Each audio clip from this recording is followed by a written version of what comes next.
تین ایسے کام جو گھر کی رونق کو برباد کر دیتے ہیں، ایسے عمل جو گھر کو برباد کر دیتے ہیں۔ یہ تین عمل گھر کو آہستہ آہستہ سے برباد کر دیتے ہیں اور کچھ سالوں میں گھر کو تہس نہس کر دیتے ہیں۔ وہ تین کام یہ ہیں۔ بسم اللہ الرحمن الرحیم۔ السلام علیکم ورحمۃ اللہ وبرکاتہ۔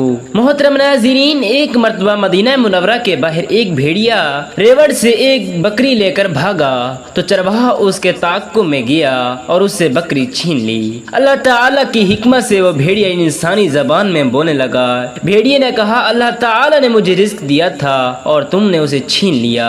چرواہا حیران ہو کر کہنے لگا، تعجب ہے، بھیڑیا بھی انسانی زبان میں بات کرتا ہے۔ بھیڑیے نے کہا، یہ کوئی تعجب کی بات نہیں، بلکہ اس سے بھی تعجب کی بات تو یہ ہے وہ زندوں اور مردوں کے حالات خوب جانتا ہے، اور تعجب کی بات تو یہ ہے کہ ایک شخص مدینہ منورہ کے سنگستان اور نخلستان کے درمیان گزشتہ اور آئندہ کی خبریں دے رہا ہے اور تم اس کی تصدیق نہیں کرتے۔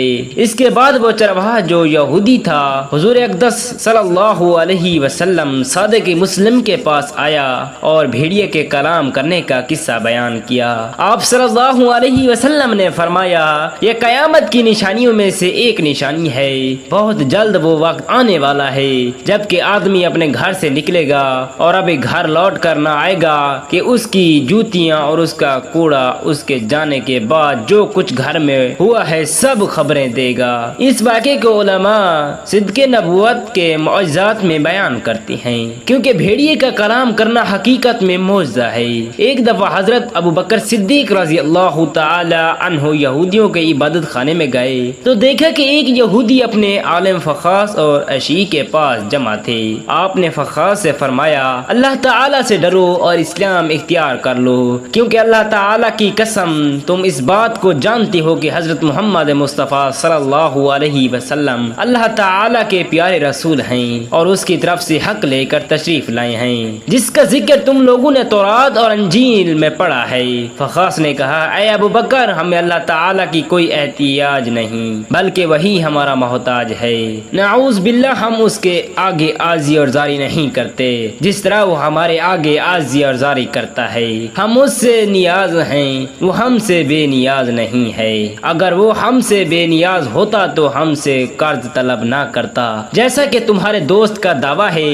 وہ ہمیں سود سے منع کرتا ہے اور خود وہی سود ہمیں دیتا ہے، اور اگر وہ ہم سے بے نیاز ہوتا تو ہمیں سود نہ دیتا۔ اس کے یہ گستاخانہ کلمات سن کر حضرت ابو بکر صدیق رضی اللہ تعالی عنہ کو جلال آ گیا اور آپ نے اس کے منہ پر زور سے ایک تھپڑ دے مارا اور فرمایا، اس ذات مقدس کی قسم جس کے دست قدرت میں میری جان ہے، اگر ہمارے اور تمہارے درمیان عید و بیان نہ ہوتا تو تمہیں تمہارا سر اڑا دیتا۔ فخاص حضور نبی کریم صلی اللہ علیہ وسلم کی خدمت میں حاضر ہوا اور کہا، اے محمد مصطفیٰ صلی اللہ علیہ وسلم، دیکھو آپ کے دوست نے میرے ساتھ کیسا سلوک کیا ہے۔ آپ نے حضرت ابو بکر صدیق رضی اللہ تعالی عنہ سے پوچھا، ماں جو کام تم نے کیا اس کا کیا سبب تھا؟ انہوں نے عرض کی، یا رسول اللہ صلی اللہ علیہ وسلم، اس دشمن خدا نے بہت نازیبا بات کہی۔ اس نے دعویٰ کیا کہ اللہ تعالیٰ ان لوگوں کا نعوذ باللہ محتاج ہے اور یہ لوگ اس سے غنی ہیں۔ اس پر مجھے غصہ آ گیا اور میں نے اس کے منہ پر تھپڑ دے مارا۔ فخاص نے کہا کہ میں نے تو ایسا نہیں کہا تھا۔ اللہ تعالیٰ نے اس کی تردید اور حضرت ابو بکر صدیق رضی اللہ تعالی عنہ کی تصدیق میں یہ آیات مقدسہ نازل فرمائی۔ ارشاد باری تعالیٰ ہے، ترجمہ، اللہ تعالیٰ نے ان لوگوں کی بات سن لی جنہوں نے کہا کہ اللہ تعالیٰ تو محتاج ہے اور ہم بے نیاز ہیں، یعنی زیادہ مالدار ہیں، کہ ہم ابھی لکھتے ہیں ان کے اس قول کو اور ان کے نحق قتل انبیاء کے جرم کر کے، اور ان سے کہیں گے چکھو جلا دینے والے عذاب کو۔ حدیث شریف کی روشنی میں حضور نبی کریم صلی اللہ علیہ وسلم نے بعض اعمال کے بارے میں فرمایا ہے جو گھر کی رونق اور برکت کو برباد کر سکتے ہیں۔ ان میں سے تین اعمال درذیل ہیں جھوٹ بولنا ایک بہت بڑا گناہ ہے اور گھر کی برکت کو ختم کر دیتا ہے۔ حدیث میں آیا ہے کہ حضرت عبداللہ بن مسعود رضی اللہ تعالی عنہ سے روایت ہے کہ رسول اللہ صلی اللہ علیہ وسلم نے فرمایا، جھوٹ ایمان کو ختم کر دیتا ہے اور یہ عمل گھر کے ماحول کو خراب کر دیتا ہے۔ غیبت کرنا یعنی کسی کی پیٹھ پیچھے اس کی برائیاں بیان کرنا، یہ بھی ایک انتہائی ناپسندیدہ عمل ہے۔ حضرت ابو ہریرہ رضی اللہ تعالی عنہ سے روایت ہے کہ رسول اللہ صلی اللہ علیہ وسلم نے فرمایا، غیبت کرنے والے کے اعمال نامے کو برباد کر دیا جاتا ہے۔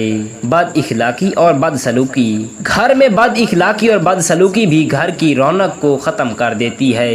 حضرت عائشہ صدیقہ رضی اللہ تعالی عنہا سے روایت ہے کہ رسول اللہ صلی اللہ علیہ وسلم نے فرمایا، تم میں سے بہترین وہ ہے جو اپنے اہل و عیال کے ساتھ بہترین سلوک کرے۔ یہ اعمال نامہ نہ صرف گھر کی برکت کو ختم کرتے ہیں بلکہ گھر کے ماحول کو بھی منفی بنا دیتی ہیں، اس لیے ان سے بچنے کی تاکید کی گئی ہے۔ جھگڑے اور اختلافات، نبی کریم صلی اللہ علیہ وسلم نے فرمایا کہ گھر میں جھگڑے اور اختلافات شیطان کی موجودگی کا سبب بنتے ہیں اور یہ گھر کی برکت کو ختم کر دیتے ہیں۔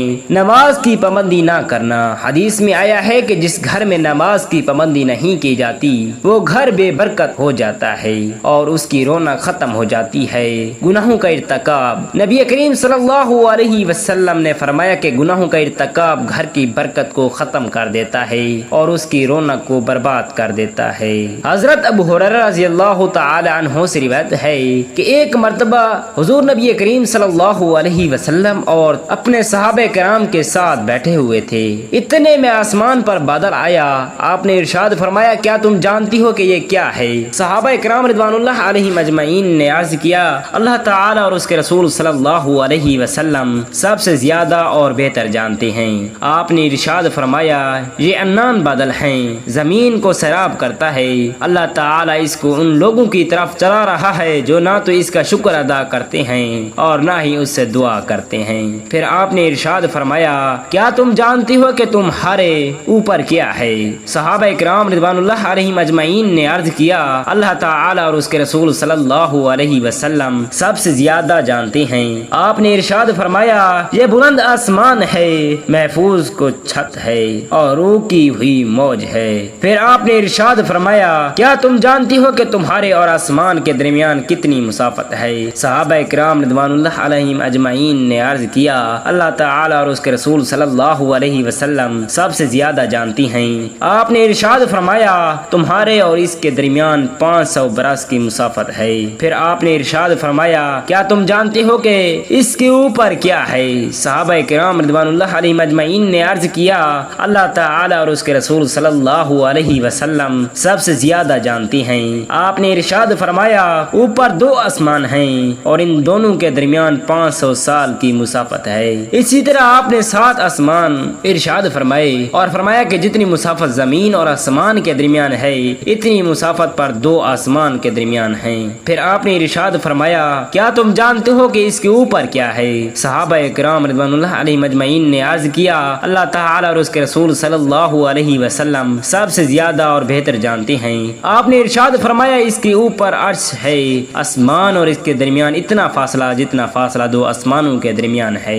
پھر آپ نے ارشاد فرمایا، کیا تم جانتی ہو کہ تمہارے نیچے کیا ہے؟ صحابہ کرام رضوان اللہ علیہم اجمعین نے عرض کیا، اللہ تعالی اور اس کے رسول صلی اللہ علیہ وسلم سب سے زیادہ اور بہتر جانتے ہیں۔ آپ نے ارشاد فرمایا، تمہارے نیچے زمین ہے۔ پھر آپ نے فرمایا، کیا تم جانتی ہو کہ اس کے نیچے کیا ہے؟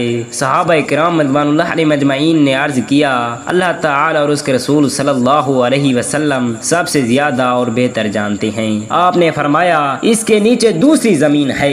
آپ نے فرمایا، ان دونوں کے درمیان بھی 500 سال کا فاصلہ ہے۔ اسی طرح آپ نے 7 زمینیں گنوائیں اور فرمایا کہ ہر 2 زمینوں کے درمیان 500 سال کا فاصلہ ہے۔ پھر آپ نے فرمایا، اس ذات کی قسم جس کے قبضے میں محمد صلی اللہ علیہ وسلم کی جان ہے، اگر تم سب سے نچلی زمین کی طرف رسی لڑکاؤ گے تو وہ اللہ تعالی کے پاس ہے اور وہیں جا کر گرے گی، یعنی اللہ تعالی کی ذات ہر جگہ جلوہ گر ہے۔ حضور اکرم صلی اللہ علیہ وسلم نے فرمایا، اللہ تعالی تجھے ہدایت پر قائم رکھے، آمین ثم آمین۔ اللہ تعالی ہمیں حضور نبی کریم صلی اللہ علیہ وسلم کی سنت پر عمل پیرا ہونے کی توفیق عطا فرمائے اور ہمیں اسلامی تعلیمات کو سیکھنے اور سکھانے کی توفیق عطا فرمائے، آمین ثم آمین۔ اللہ تعالی اور حضور نبی کریم صلی اللہ علیہ وسلم کے 99 ناموں میں سے ایک نام ضرور کمنٹ کریں اور اپنی رائے کو کمنٹ میں ضرور شیئر کریں۔ شکریہ، جزاک اللہ خیرا کثیرا۔